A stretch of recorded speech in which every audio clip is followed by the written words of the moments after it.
the examination. Following his conviction, he was given the option of either serving a 6-month prison term or paying a fine of 100,000 naira. Now, this is the full story. Who is this man who decided, of all things to do, it was to go and sit for the 2019 UTME exam for his daughter in Abuja? Jide Josiah Jesus, Triple G for short, who was arrested for impersonation in the 2019 Unified Tertiary Matriculation Examination, has been sentenced to 6 months in prison for impersonation. And you may wonder, why did he do that? Was his daughter incapable of writing the exams for herself in the first place? So much so that her father had to step in and write the exams for her? Justice Folashade Onyekon of a magistrate court in Abuja handed down the sentence after finding him guilty of a 1-count charge. He was apprehended by officials of the Joint Admissions and Matriculations Board (JAM) at Briggs Academy in Abuja, where he presented himself as a representative of a non-governmental organization overseeing the examination. When questioned, he could not justify his claims, leading to his arrest. During interrogation, he admitted, "I am not affiliated with any NGO," revealing that he was there to help his daughter take the exam. Following his conviction, like I said, he will either serve 6 months in prison or he'll pay 100,000 naira. This is the first time we're going to read about such things. Well, this is the first time actually I'm reading that the parents will actually go in to sit an exam for the child.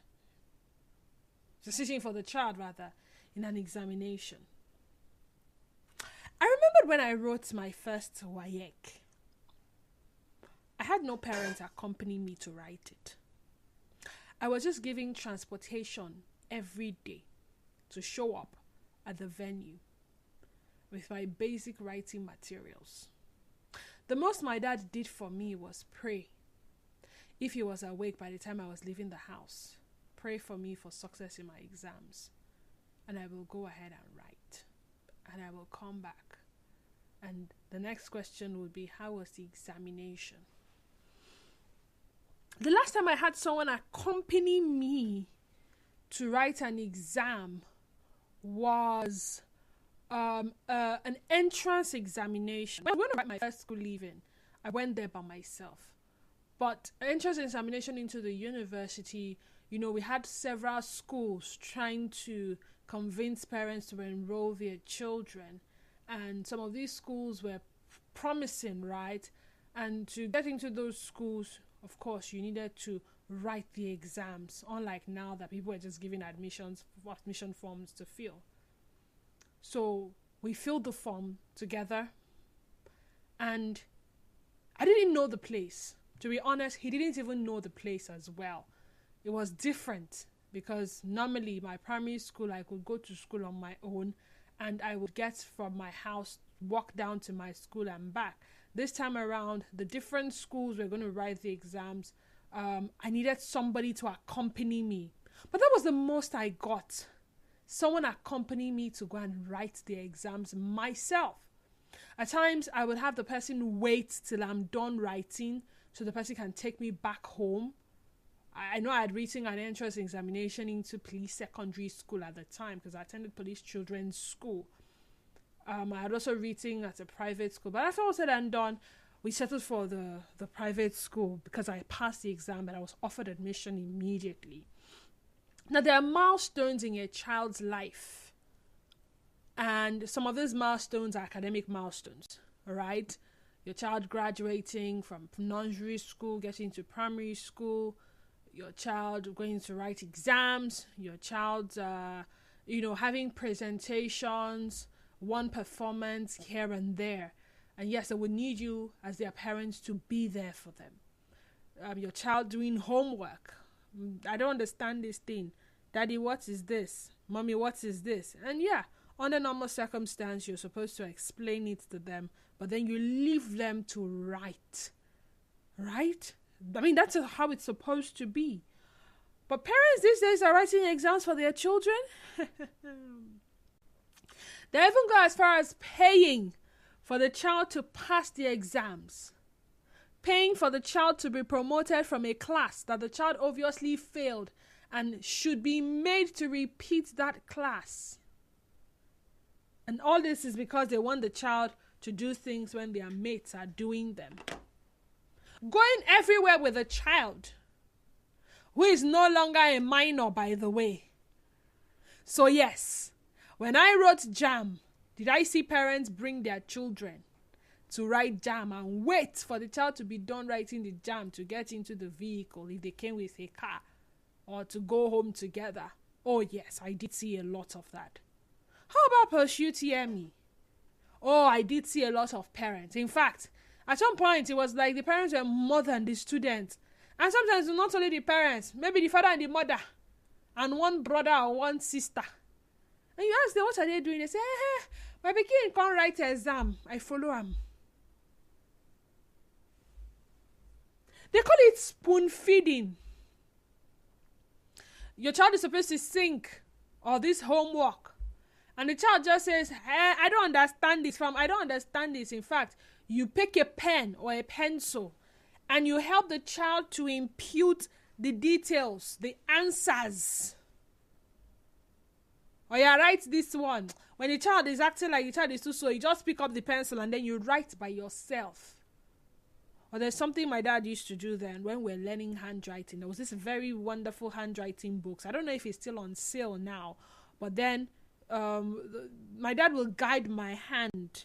So I would hold on to the pencil and he will guide my hand to write A, B, C, and D and the rest of them. In this case, you're no longer a baby, but your parents will literally hold your hand. And this is solely because the handwriting should not look different. Spoon feeding. That's what they call it. You're going to sit for an exam. And your parents they don't even know if you're prepared. They don't care. But all they know to do is they will pay and you will pass. So at some point, it's not about whether or not you have the requisite knowledge for that particular, milestone or that particular exam. No, they just want you to pass. And that's how they keep spoon feeding you. And before you know it, you are in the university and they keep spoon feeding you and you say you are a graduate. Now, some parents make a case for their actions. It's only this one child I have. I'm just trying to ensure that everything goes on smoothly for the child. Or, I beg, the world is bad. Anything you can do to assist your child to achieve things when they're supposed to achieve it, go ahead and do it. Actually, I'm not the only parent doing it. Other parents are doing it. Why is my own case considered different? Why do some parents feel the need to always spoon feed their children at every important milestone in their lives? And it gets worse. Should I tell you? Good, I will. Then it's time for them to get married. You choose a course for them, you choose the school for them, they go to the school, they graduate, and then they go for NYSC. You ensure that they serve very close to you. This is my son, if you go orientation camp, mosquito will bite him. You're not doing walk away, they don't serve. This my son cannot do this NYSC. We'll ghost it. Don't worry, I'll call somebody. And then you do all of that. And then it's time for them to now settle down. You tell them, it's time for you to marry. Don't worry, there's one fine girl I'll bring for you. Don't worry, there's one fine man I'll introduce to you. And that is how it happens. And then they have their own children. And before you know it, you are a part of their lives. So much so that they get to a particular age and they just discover that there is nothing they have ever done for themselves. You have been there every step along the way. And then let's say something happens and you are gone. Untimely death. And you're no longer there. Mommy is not there to do this. Daddy is not there to do that. And guess what? They are clueless on what to do. But let us address the why. 0817-923-0002 and 0817-923-0003. Once again, 0817-923-0002 and 0817-923-0003. WhatsApp and Telegram number is 0809 0306 Once again, WhatsApp and Telegram number 0809 0306 Not sure if we're live yet. However, on Facebook, our Facebook page is Nigeria Info 92. Oh yeah, we're live. Nigeria Info 92.3 PH. Nigeria Info 92.3 PH. And on X at Nigeria Info PH. We're indeed live. Alright, so go there, watch us live. But most importantly, drop your comments in the comment section. I have a message from Uche Spiff Omodo, who's watching live on Facebook, and it reads, I wrote WAEC 4 times. I no see family or friends. In university, I only saw my mom 2 times in school. That is matriculation and convocation. Despite the issues I had during clearance. But my mom only gave me transport and never showed up. That experience made me the tough man I am today, doing everything for myself without asking for help. Nobody showed up. Have you seen parents escorting their children to orientation camp? Okay. I did. I'm sorry I'm laughing, okay? I know situations are different. But it was funny to me. I just felt like someone who had actually gone through the 4 walls of the university should be able to get to their orientation camp themselves. But having to find a graduate, somebody that went to school and said, I'm a graduate, show up at orientation camp. And it was not a case of the person came to drop the child and leave. No. Was there. They said I should bring my ID card. Hey, sis, your ID card is here. I say, okay. They said I should bring this paper. Is that document? Wait, let me check. Bring in the document. So how did this person go to school? Parents are here. Orientation camp that this person will stay for 3 weeks. Why? Why are you not letting them grow up, mature, do things for themselves? When they don't have a health challenge, of course, that's going to make them incapable of doing certain things for themselves. They will not be there physically. Guess what? They make sure they'll call your cousin or your elder brother or someone they trust, their sister, your auntie, your uncle, to show up. After the break, we'll continue. Stay tuned. Nigeria Info.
The sunny side, we're still talking parents spoon feeding their children, and I'm asking, why do some parents feel the need to always spoon feed their children at every important milestone in their lives? Is it love?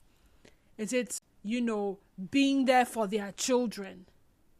I often hear some parents say some of the things I suffered as a child. My child will never suffer. So maybe whatever they suffered was centered around their parents not being there for them. And in this case, they try to be there for their children. But then, at what point do we say they are overdoing it? That help that they want to render to their children. How you will never let your child be far away from you. How you always want to be involved in the child's life. How you make certain decisions for the child, and the child cannot say that, oh, you see this one thing I decided on my own. And even when the child says, you know what, I feel like this is becoming too much and I want to do this myself, it becomes a problem. Oh, don't worry, I'll do it for you. They finish eating and they want to go and drop their plates, and you say, don't worry, I'll drop the plates for you. Or you send someone else to drop the plate. They wake up and they don't make their beds, and you're like, oh, don't worry, I'll make the bed for you. Every day you are the one figuring out what they would wear, how they would dress, where they will go to. Why? Even to the point where you go as far as writing exams for the child. Okay, what is it about the child failing that one time that becomes a problem, that you would rather go as far as writing the exams for the child, or paying someone to write the exams for the child, or paying for the child to pass the exams, whether the person wrote something or not? Is that helping the child? Is that love? Or is that being, helping with something? 0817-923-0002 and 0817-923-0003. Zion from Jerry, welcome to the sunny side. Yeah, good afternoon to you this way. Good afternoon. To me, I see such an approach as a disorder. Disorder? Mental disorder. Yes, it's abnormal. Do you know that this same father or mother that have assured this kid or told this kid, don't worry, I will do it for you, end up sending someone else to do it? That assurance has been broken. I will do it for you. Does not necessarily mean that I personally will be there to do it. I will do it for you. Yeah, why don't you allow the kid to do it by themselves? I will make a way for you where there seems to be no way. I mean, what do you want me to say? I will do it for you. It doesn't matter how it is done. Will it be done or not? The answer is yes. No, but you said, I will do it for you. The child felt deficient at that moment and believed that the mother or the father should do it. And you end up asking someone else. Check very well.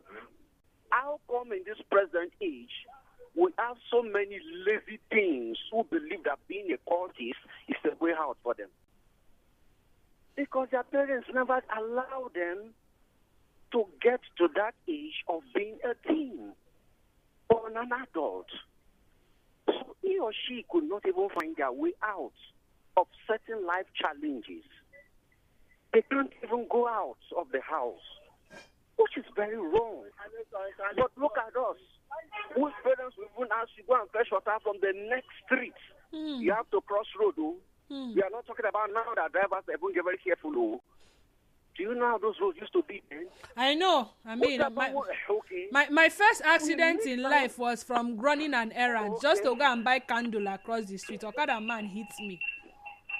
Just imagine. How many cases do we record? But let's be honest. Those things shaping us. Okada man hitting me, shaping me. Ha! Of course Now, No. the crossover, are you not careful? Who told you I was not careful the first time? No. That's on a lighter note, though. But on a serious note, on a very, very serious note, why are some parents not letting children experience some of the things we experienced? Is it that, I was in poverty, my child will not experience poverty? I don't want my child to become poor or to suffer what I suffered. But was it suffering? I mean, for some of us, some of these things were fun. That we could go to school on our own and come back on our own. Like we know road. We know all the shortcuts and all that. Imagine trekking from Abo Road as a girl to Borokri with your fellow girls. You guys are gisting, having fun, caring for one another, but parents don't allow that. Could we imagine that even most of these things can solve their own personal problem by themselves without parental interference? That is why you see they are so lazy.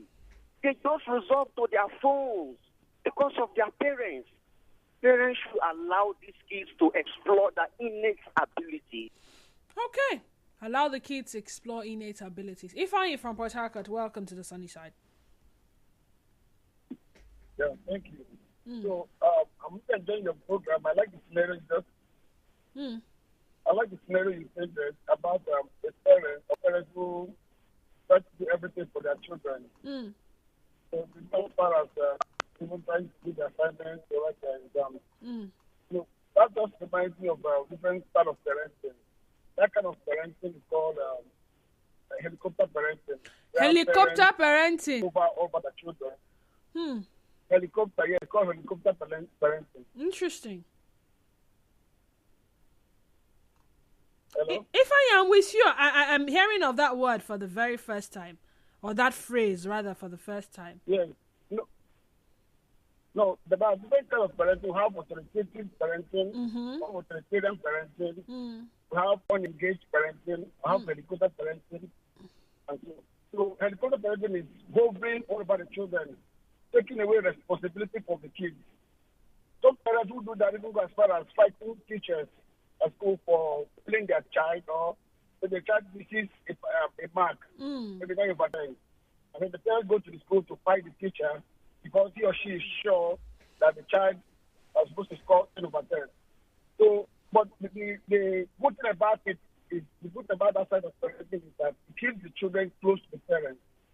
Okay? The parent is always aware of the activities of the child. But the negative part of that kind of parenting is that it takes away the ability of the child to perform something independent of the parents. So when the child is not at home, or is not within the close range of the parents, that child is likely not going to survive.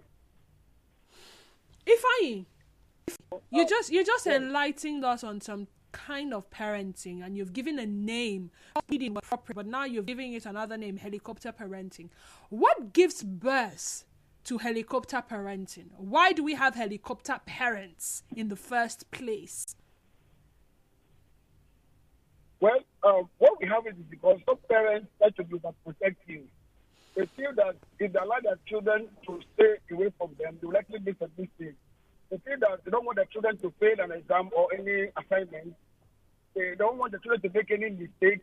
They just want to they hover around them. They just all over them. It's because of insecurity, right? Insecurity. And sometimes, yeah. Okay. I mean, the parents think that this child will not be safe if the child is independent of.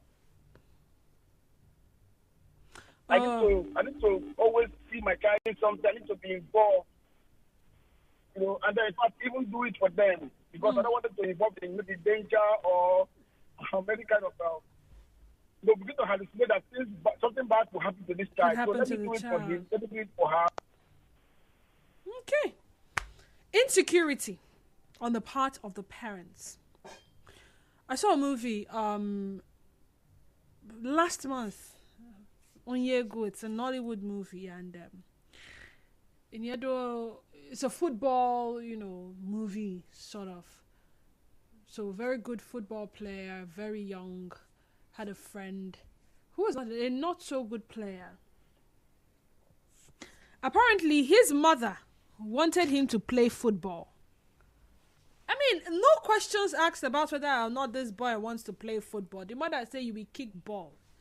You will be like Ronaldo. You will be like Mikel and all the other footballers. You'll be like there's Cristiano Ronaldo and there is Messi. Good. You'll be like them. So she will buy him new boots, buy him jerseys. In fact, she was one of the sole sponsors of their local football team.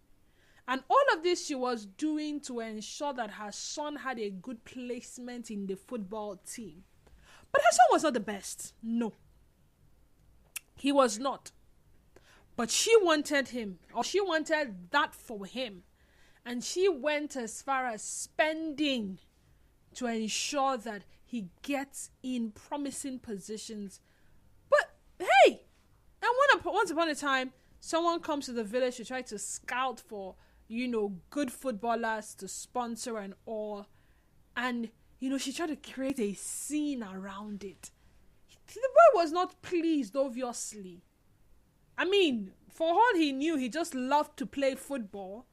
And just maybe he wasn't aspiring to be a Cristiano Ronaldo or the rest. Just play a friendly football with one or two persons, keep fit, enjoy the game, and that's it.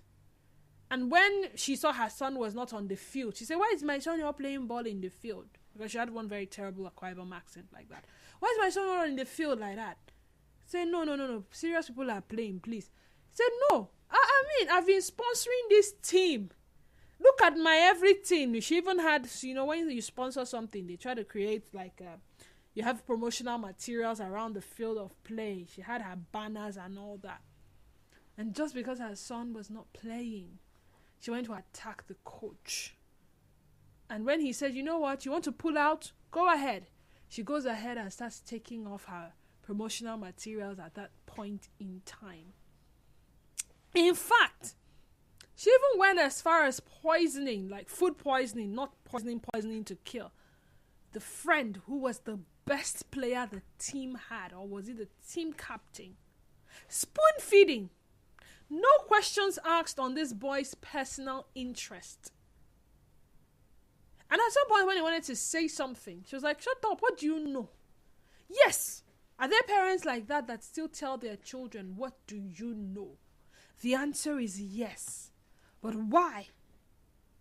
Good afternoon, Didi. Spoon feeding, like you call it. I really miss my school teacher back the Udebunam, a retired soldier. Even if your head is blocked, you will open it. Unlike today, that if you flog a child, parents will bring fights. This my teacher, what he does is if you fail any of his tests or assignments, he's going to take you along with him home after giving you food. You must get it before you go home. And your mom or dad there bring noise to his house, your mother or father, he will beat you. That made me to know mathematics by force. J-Mo from Port Harcourt. Good afternoon, Didi. I'm very happy for this topic you just brought this afternoon. I knew someday we would discuss about this.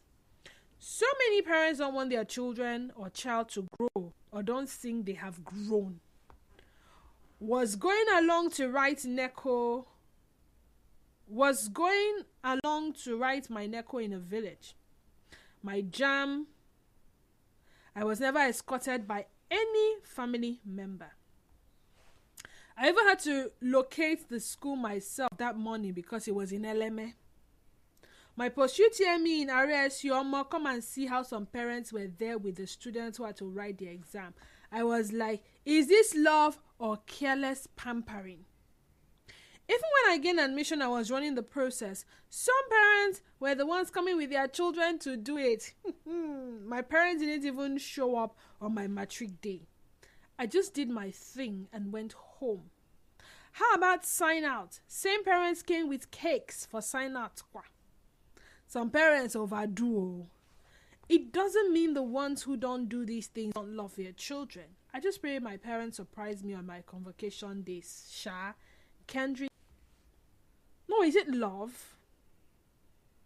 Good afternoon, Denise. Do you remember how many cars in your time and now to warrant minors going alone on the road? can you also compare the rate of insecurity then and now? A woman just gave testimony yesterday how her grandchildren escaped being kidnapped while returning from school.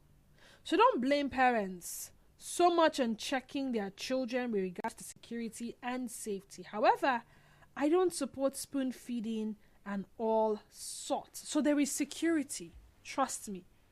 I understand the case of insecurity. That one day. I mean, let me not even act like I don't. It's there.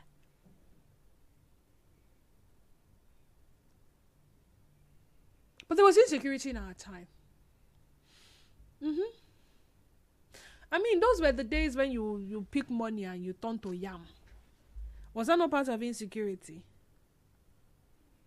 Those were the days when one brother could send you on errand and brother had ulterior motives.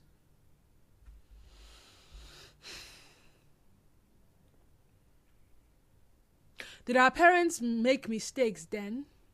Not following us everywhere we went to? Or not assigning someone to go with us everywhere? I wouldn't know. Was it what made us tough? I mean, I don't say I know it all in that regard. But then some things are a bit extreme if you agree with me. Paying for someone to write your child's exam. Paying for them to pass.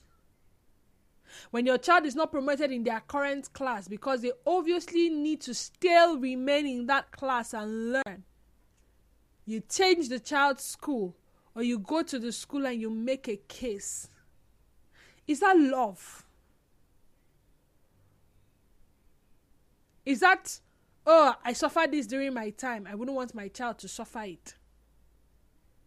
When you're always going to be there in every decision-making process, your word is yea and indeed amen. You choose, you decide, and you go ahead and act on behalf of this child. Would it be a surprise if someone who is 30 years old probably does not know how to spell their names because you have been the one filling all their forms for them? There's a major form for them to fill, and they're not filling it on their own. You fill the form, and they present themselves before a body, and they ask questions. They say, I don't know, it's my mommy that filled this form for me. At their age, are you doing them good? God's will from Mama Agua, you're welcome.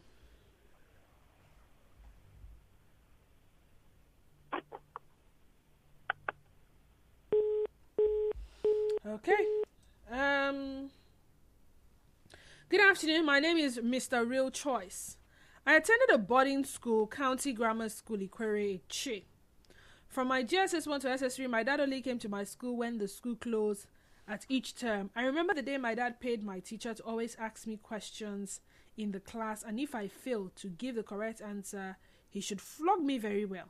I also remember the day my dad asked my teachers not to promote me to another class based on trial. I served my NYSC at Katsina State, and my dad, knowing that from Port Harcourt to Katsina State is about 22 hours journey, he never gave me directions. I started facing the reality of life right from primary school. Of course, anybody that passed through Country Grammar School, Ikwere Eche, must know how to face life. Thanks.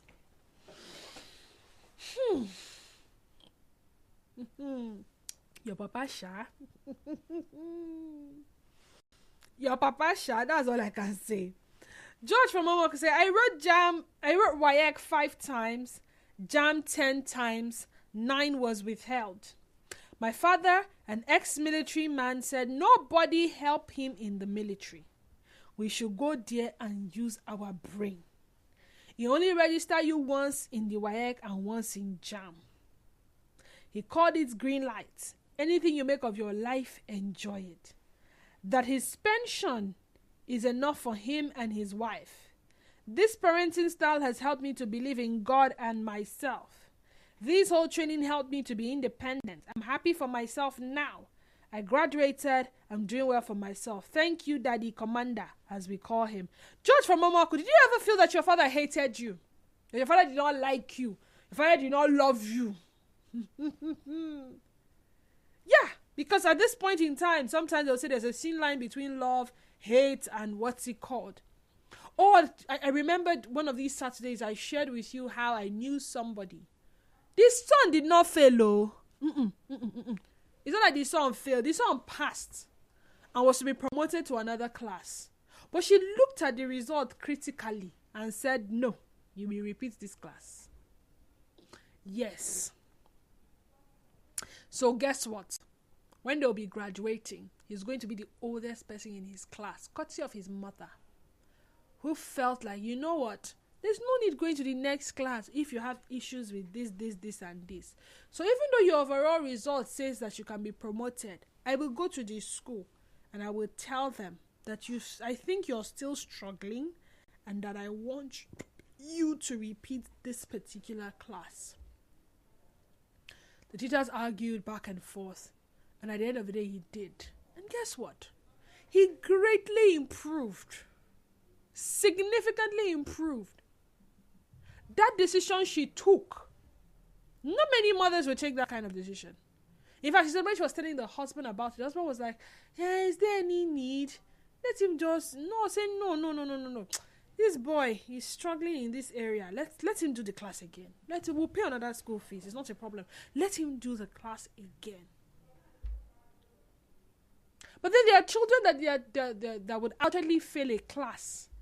And it's a warfare. In short, what you would hear most times is, this school self not even sabi teach self. This school not sabi teach my. This my pikin, and not say this pikin go sabi something. No, they do now walk away. If people are teaching my child well, my child will know. But no, people are not. We'll change school. And that's how they keep changing the child's school. Love. Not wanting your child to suffer what you suffered. Or is there another reason why parents, both the father and the mother, would actually want to do everything for their child? And it gets worse when they get married. Because at some point, you don't even know if you're married to the man or the woman, or if you're married to their parents. Because you just discover that every decision making, they are involved. You go out and you come back, boom, you see your parents-in-law in the house. They didn't tell us they were coming. And that's how they used to come to my own house. They used to tell me that they are coming. They have come now. They've come. Sometimes I've had some confrontation with some parents, especially mothers, who'd come to church to feed their kids, whereas same kids would only be fed during break time when they go to school. I don't understand. Come to church and feed their kids. How? Are we doing these children good? Are we only opening them up to a world filled with so many uncertainties? They cannot figure things out for themselves. Cannot pick an outfit for themselves. Know nothing about color combinations on their own. Know nothing about deciding the future for themselves. Know nothing about writing exams on their own. So even when they have certificates, they cannot indeed say this certificate belongs to them. Which parenting method is indeed better? Because no one knows it all. You know how they always say, and do what works for you. Let them do what works for them. If it's working for them, it's fine. But why spoon feed your child at every important milestone in their lives when you cannot just let them experience it, learn the lessons from it? Yes, you owe them guidance, but doing it for them. Finally, Nigerian, for your welcome. Hello? I'm with you. Talk to me. That means I wouldn't be able to call because I'm rounding. On the call office, present a parent spoon feeding the child on the flames, yes, no love for the child, and never a better method of caring for the child. Rather, choosing the child ages of another pink card. For essential knowledge and skill needed, it will aid. This is what the experts said. Children grow up in feeding environment, problem solving, problem identifying, problems themselves. This is sharp contrast to children who are allowed to learn how to solve different, reimagine, and decision-making, analysis, and synthesis of information, and to engage in collection.